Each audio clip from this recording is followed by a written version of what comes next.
오늘은 약속이 있는 첫 계명이라고 하는 제목으로 은혜를 받으려고 합니다. 영국의 런던 타임즈지가 가장 행복한 사람이라는 주제로 현상 모집을 했는데 당선된 내용이 뜻밖이었습니다. 가장 행복한 일이 뭘까 현상 공부를 했더니 첫 번째가 모래성을 완성한 아이였습니다. 바닷가에서 모래성을 다 쌓은 후에 손뼉을 치면서 춤추면서 보람을 만끽하는 어린이가 가장 행복한 사람으로 뽑혔어요. 그 두 번째로 행복한 사람이 누굴까 또 보니까 두 번째로 보니까 아기 목욕을 막 끝낸 엄마였어요. 깨끗해진 토실토실한 아기의 몸을 만지면서 흐뭇해하는 엄마가 행복감이 넘치는 두 번째로 꼽혔고, 세 번째로는 공예품 장을 짠 목공이었습니다. 그래서 온 힘을 기울여서 장인의 숨결이 깃든 작품을 완성한 그 보람이 행복감을 느끼게 하는 세 번째였었고, 네 번째는 누구였느냐면 어려운 수술을 막 끝내고 한 생명을 구한 의사에 만족한 그것이 네 번째 행복이었어요. 행복한 사람들의 그 순위를 보니까 별것이 아니고 일상의 생활이 가정과 일터에서 생명을 구하고 키우고 얻어지는 그 기쁨을 볼 수가 있었어요. 하나님은 가정과 교회라고 하는 제도를 주셨고, 가정은 축소된 교회이고, 가정이 교회처럼 되어야 되고, 가정 안에 십자가의 은혜와 사랑과 용서가 있다면 그것이 천국이고, 교회가 가정 같은 분위기로 유지한다면 가장 아름다운 공동체가 될 것입니다. 하나님이 우리에게 섬길 수 있는 교회와 가정 속에 말씀을 주셔서 행복하고 또한 잘 되어지고 장수하는 법을 가르쳐 주셨는데, 오늘 성경 말씀의 첫째로 보면은 주 안에서 너희 부모에게 순종하고 부모를 공경하라, 이렇게 말씀하시고 있어요. 마태복음 22장 37절부터 40절까지 말씀을 보면 예수께서 이르시되 내 마음을 다하고 목숨을 다하고 뜻을 다하여 주 너희 하나님을 사랑하라 하셨으니 이것이 크고 첫째 되는 계명이요 둘째는 이와 같으니 내 이웃을 내 자신과 같이 사랑하라 하셨으니 이 두 계명이 온 율법과 선지자의 강령이니라, 이렇게 말씀하시고 있어요. 하나님 사랑과 이웃 사랑이 있는데 10계명에 보면은 1계명서부터 4계명까지는 하나님의 사랑이 먼저이고 5계명서부터 10계명이 이웃 사랑이에요. 근데 이웃 사랑 중에서 제일 먼저 나온 첫 번째 계명이 부모한테 공경하라고 하는 말씀이 첫 계명이에요. 그래서 부모를 공경하라, 이것이 네가 잘되고 땅에서 장수하리라, 하나님이 이러한 복을 주셨다고 하는 말이에요. 그래서 우리가 이 가정을 통하여서 하나님이 축복을 내려주시는데 가정이 축복의 장소이고 통로예요. 거기에서 신앙의 전수가 되어지고 전달이 이루어지기 때문이라고 하는 말이에요.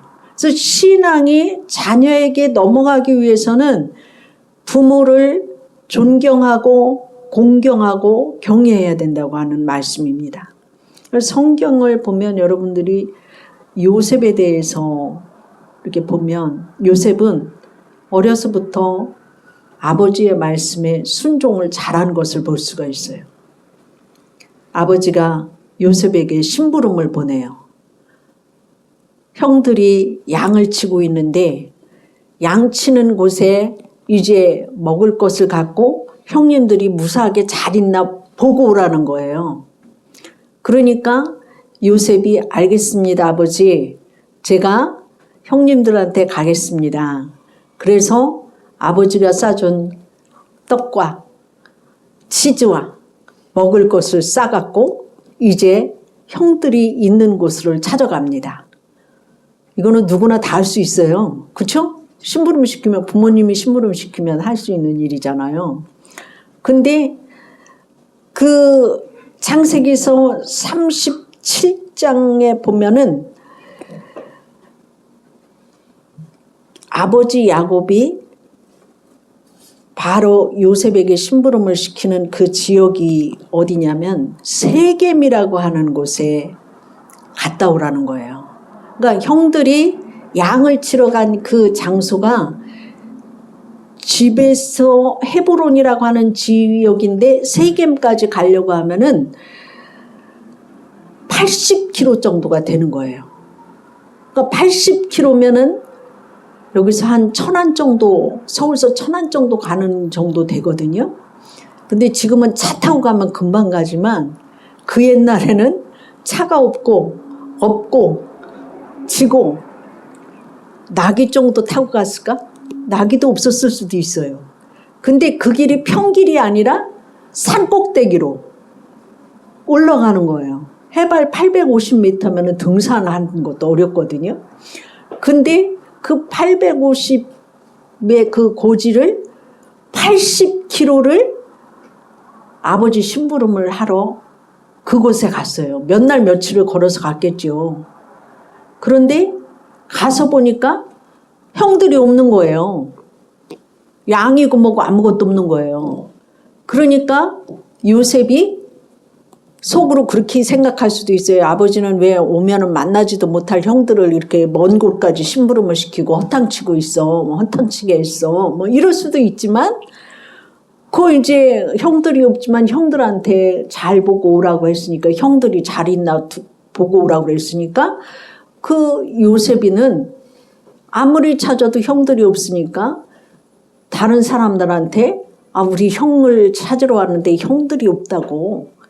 그러니까 어떤 사람이 얘기하기를 도단이라고 하는 지역으로 형들이 옮겼다는 거예요. 양을 끌고서. 그러니까 거기서부터 도단까지는 24km가 더 가는 거예요. 그러니까 24km, 다시 말하면 100km가 넘는 것을 형들을 찾아서 이제 가서 음식도 주고 형님이 잘 있나, 형님들이 잘 있나 이렇게 보고 오라고 했기 때문에 보러 갔지만 형들은 그 요셉이가 오는 것을 보고서 저놈을 웅덩이에 넣어서 죽인다고 형들의 미움을 받았던 요셉이죠. 그렇지만 다른 형이 죽이지 말고 저 이웃 나라에 그 장사꾼들이 지나가니까 노예로 팔아버리는 게 나아, 죽이는 것보다는. 그래서 형들이 그 요셉이를 팔아버리거든요. 그래서 애굽에 노예로 팔려갑니다. 보디발 장군 집에 가갖고 이제 노예 생활을 하는 거지요. 그런데 이 요셉이는 가정에서부터 하나님 섬기는 법을 알았기 때문에 죄를 짓지 않았고 그 보디발 장군 집에 충성을 다한 거예요. 팔려갔지만. 그랬을 때 보디발이 이 소년이 보통의 노예와는 다르고 예의가 바르고 죄를 짓지 않고 위에 부모님의 말씀에 순종을 잘했듯이 주인의 말에 순종도 잘하고 모든 것에 뛰어난 머리가 있었어요. 그러니까 그 집에 총무 일을 맡겼어요. 그런데 그 보디발 장군의 아내가 마음에 음욕이 들어서 이 청년 요셉을 동침하고 싶어 했지만 이 요셉이는 동치마는 그 옷을 뿌리치고 나와서 내가 하나님 앞에 죄를 지을 수가 없다. 그리고 이 집의 모든 것을 다 나에게 맡겼지만 나는 장군님의 아내를 맡기지 않았으니까 나는 이 일을 할 수 없습니다. 뿌리치고 나온 그 벌로 인하여서 감옥에 갇히잖아요. 근데 감옥에 갇혔어도 그는 하나님을 경외함으로 인하여서 그가 그 감옥에서 모든 일 처리를 하는 것을 볼 수가 있어요. 하나님은 부모님의 말에 순종하는 자에게 복을 주시는 것을 볼 수 있어요. 그리고 그에게 지혜를 주셔서 그 요셉이가 그 일을 통하여서 애굽에 기근이 들었을 때에 하나님이 꿈풀이를 잘하게 지혜를 주셔서 그 애굽 나라가 기근에 들었지만 7년의 기근을 잘 이겨낼 수 있도록 그가 하나님의 지혜로 그 나라의 국민이 기근 속에서도 7년을 견디고 잘 살아갈 수 있게 하셨고 또 그 형님들이 나중에 양식이 없어서 살아왔을 때 그 형님네 가족들과 부모님의 가족을 다 먹여 살렸던 것을 볼 수가 있어요.